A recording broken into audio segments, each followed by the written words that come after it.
Views welcome to டிஜேமா சமையல் channel. Mahanadi சீரியலுக்கான upcoming எபிசோடில் எந்த மாதிரியான சுவாரஸ்யமான விஷயங்கள்லாம் காத்துட்ருக்கு அப்படின்றத பார்க்கலாமா?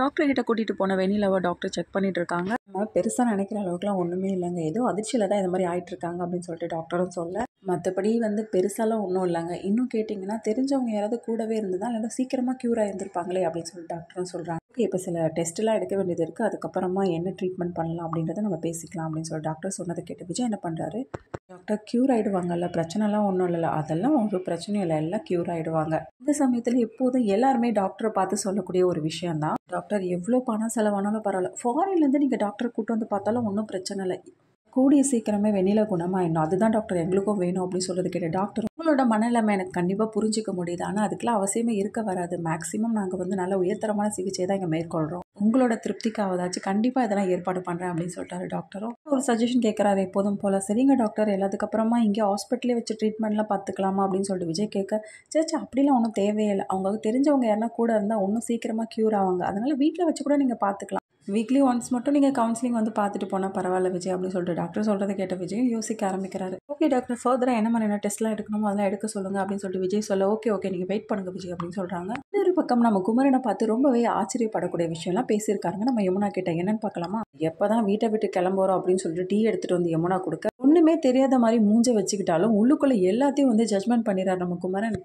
என்ன யமுனா, நான் வந்ததுலேருந்து பிடிக்காத மாதிரியே இருக்க, ஏதோ வேண்டா வெறுப்பாக பேசிகிட்டு இருக்கு, இது மட்டும் இல்லாமல் உன் மனசுக்குள்ளே நான் எப்போ தான் இந்த வீட்டை விட்டு கிளம்புவேன் அப்படின்ற மாதிரி என்ன ஓடிட்டு இருக்கே அப்படின்னு சொல்லிட்டு கேட்டது கேட்டு ஒன்றுமே புரியல நம்ம யமுனாவுக்கு. ஐயோ என்ன இது டப்புன்னு கேட்டுட்டாரு அப்படின்னு சொல்லிட்டு யோசிக்க, அவரே இப்படி டப்புன்னு கேட்டுட்டாரு, நம்ம இதுக்கு மேலே மறைக்கிறது சரி வராது அப்படின்னு சொல்லிட்டு, ஆமாம் மாமா நீங்கள் நினச்சதெல்லாம் உண்மைதான், என்னாச்சு யமுனா அப்படின்னு சொல்லிட்டு குமரனும் கேட்க, காவேரி அக்காவோட வாழ்க்கை தான் இந்த மாதிரி ஆயிடுச்சு, ஆனால் இது எதுக்காக நீங்கள் திரும்ப திரும்ப இவர்கிட்ட சொல்லிட்டு இருக்கீங்கன்னா எனக்கு ஒன்றுமே புரியல மாமா, அதனால ஒரு சும்மாவா தேவையில்லாமல் அக்காவை பற்றி தானே யோசிச்சுட்டு இருப்பாங்க அப்படின்னு சொல்லிட்டு யமுனாவும் கேட்க, ஆனால் குமரன் இந்த சமயத்தில் யமுனாவுக்கு இப்படி ஒரு லெசனை எடுப்பாருன்னு சொல்லிட்டு யாருமே எதிர்பார்த்திருக்க முடியாது. இந்த அளவுக்கு நம்ம யமுனாவுக்கு அட்வைஸ் பண்ணியிருக்காருங்க.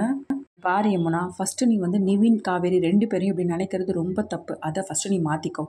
இது மட்டும் இல்லாமல் அவங்களால உங்களுக்கு நல்லது மட்டும்தான் நடக்கும், எந்த ஒரு கெடுதலும் நடக்க வாய்ப்பே கிடையாது. நீ சொல்கிறதெல்லாம் கரெக்டு தான், நிவினுக்கு கண்டிப்பாக காவேரி மேலே ஒரு நல்ல அபிப்பிராயம் இருக்கும், அதாவது ஒரு கரிசனை இருக்கும், அந்த அளவுக்கு தான், அதை மீறி வேற எந்த எல்லைக்கும் போகாது தெரியுமா, நம்ம பழகின பொண்ணுக்கு இந்த மாதிரி ஆயிடுச்சு அப்படின்ற ஒரு வருத்தம் இருக்குமே கோசம், மற்றபடி உன்னை தாண்டி தான் மற்றதை எதையும் யோசிப்பாரு, நீ இப்படி யோசிக்கிறேன்னு தெரிஞ்சாலே அதுக்கப்புறம் தான் உன்னை வெறுக்க ஆரம்பிப்பாரு. அதனால் நிவின் உங்ககிட்ட பழகிறதும் பழகாமல் இருக்கிறதும் அது உன்னோட கையில் தான் இருக்கு யமுனா, நான் சொல்கிறதெல்லாம் உனக்கு புரியுது இல்லை அப்படின்னு சொல்லிட்டு அட்வைஸ் கொடுக்க, சரிங்க மாமா அப்படின்னு சொல்லிட்டு யமுனாவும் தலையாட்டிக்கிறாங்க. ஒரு பக்கம் நம்ம காவேரிக்கு நடக்கிற விஷயங்கள்லாம் பார்க்கும்போது நமக்கே எரிச்சலாக வருதுங்க. திரும்ப என்ன பண்ணுறாரு, விஜய் கால் பண்ணுறாரு. அந்த சமயத்தில் ஒன்றும் காவேரி வரலையா, திரும்ப என்ன பண்ணுறாங்க, ராகினி தான் பார்க்குறாங்க ஃபோனை.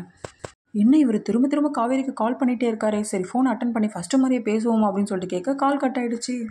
ஓகே நம்ம விஜயோட நேம் ரிசீவ் காலில் டெலிட் பண்ணிடலாம் அப்படின்னு சொல்லிட்டு டெலிட் பண்ணிட்டாங்க. அதான் காவேரி வருவாங்களாம். காவேரி வந்தோன்னா ஐயோ காவேரி வந்துட்டாலேன்னு சொல்லிட்டு ஃபோனை வச்சுட்டு போக, இவ்வளோ நேரம் ஆகியும் என்னை பற்றி நீங்கள் யோசிக்க கூட இல்லையா அப்படின்னு சொல்லிட்டு காவேரி ஃபீல் பண்ண, அந்த சமயத்தில் அங்கேருந்து வந்தாங்க ராகினி.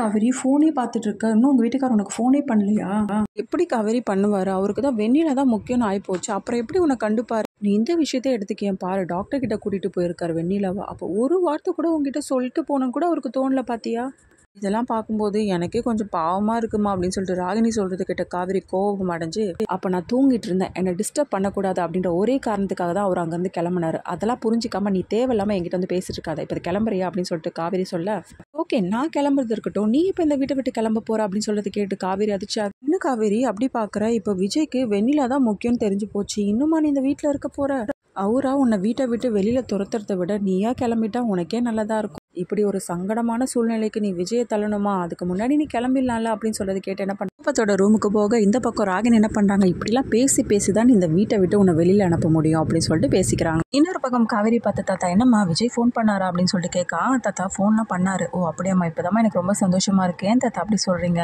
இல்லைம்மா விஜய் ஹாஸ்பிட்டல் போனால அதை உங்ககிட்ட சொல்லிட்டு போகாதது எனக்கு ரொம்ப மனசு வருத்தமாக இருந்ததுமா, அதனால தான்மா அப்படின்னு சொல்லிட்டு தாத்தா சொல்ல, என்ன தாத்தா அப்படிலாம் ஒன்றும் இல்லை தாத்தா, நான் எதுவும் நினைக்கவும் இல்லை, ரொம்ப நாள் கழிச்சு ஒரு வெண்ணிலாவை பார்த்தாரு இல்லை தாத்தா, அந்த எமோஷனில் தான் அவர் இப்படிலாம் நடந்துக்கிறாரு, அதெல்லாம் ஒன்றும் பிரச்சனை இல்லை தாத்தா, இல்லைம்மா நீ உங்கள் அக்கா கிட்ட சொல்லிட்டு இருந்தல அதை வச்சு தான் நானும் கேட்டேன். இல்லை தாத்தா, அதுவும் நான் தெரியாமல் ஏதோ பேசிட்டேன், மற்றபடி அவரை சந்தேகப்பாருன்னு சொல்லிட்டு நினச்சாரே அவர் பயங்கரமாக வருத்தப்படுவாரே, ஏதோ அவனை புரிஞ்சுக்கிட்டு அதெல்லாம் ரொம்ப சந்தோஷம் தான்ப்பா அப்படின்னு சொல்லி அனுப்ப இந்த பக்கம் என்ன பண்ணுறாரு, விஜய்க்கு கால் பண்ணி பேசுகிறாங்க. நடந்தது எல்லாத்தையும் கேட்குறாரு. டாக்டர் என்னப்பா சொன்னாங்க அப்படின்னு சொல்லிட்டு கேட்க, இல்லை தாத்தா எல்லாம் நல்ல விதமாக தான் சொன்னாங்க, ஒன்றும் பிரச்சனை இல்லை, இப்போ டெஸ்ட்டெல்லாம் எடுத்துகிட்டு இருக்காங்க, அது மட்டும் இல்லாமல் வீட்டில் வச்சு ட்ரீட்மெண்ட் பார்த்தா கூட ஓகே தான் சொன்னாங்க தாத்தா டாக்டர் அப்படின்னு சொல்கிறத கேட்டு தாத்தா அதிர்ச்சியாக, என்னப்பா நீ இப்படி சொல்கிற, நம்ம அங்கே வச்சு பார்க்கறது நல்லது தானே, இந்த வீட்டை சூழ்நிலையும் நீ புரிஞ்சிக்கணும்ல அப்படின்னு சொல்லிட்டு தாத்தா சொல்கிறது கேட்ட விஜயும், நீங்கள் சொல்கிறதெல்லாம் என்னால் புரிஞ்சிக்க முடியுது தாத்தா, நானும் அதை யோசிச்சு பார்த்தேன், ஃபஸ்ட்டு டெஸ்ட்லாம் எடுக்கட்டும் தாத்தா, அதுக்கப்புறம் என்ன பண்ணலாம் அப்படின்னு சொல்லிட்டு யோசிக்கலாம் அப்படின்னு சொல்லிட்டு என்ன பண்ணுறாங்க, ஃபோனை வைக்கிறாங்க. வெண்ணிலாவுக்கு ட்ரீட்மெண்ட் கொடுக்கும்போது ஒரு பயப்படுற மாதிரியான சூழ்நிலை உருவாகிறதுனால விஜயால நைட்டு வீட்டுக்கு வர முடியல.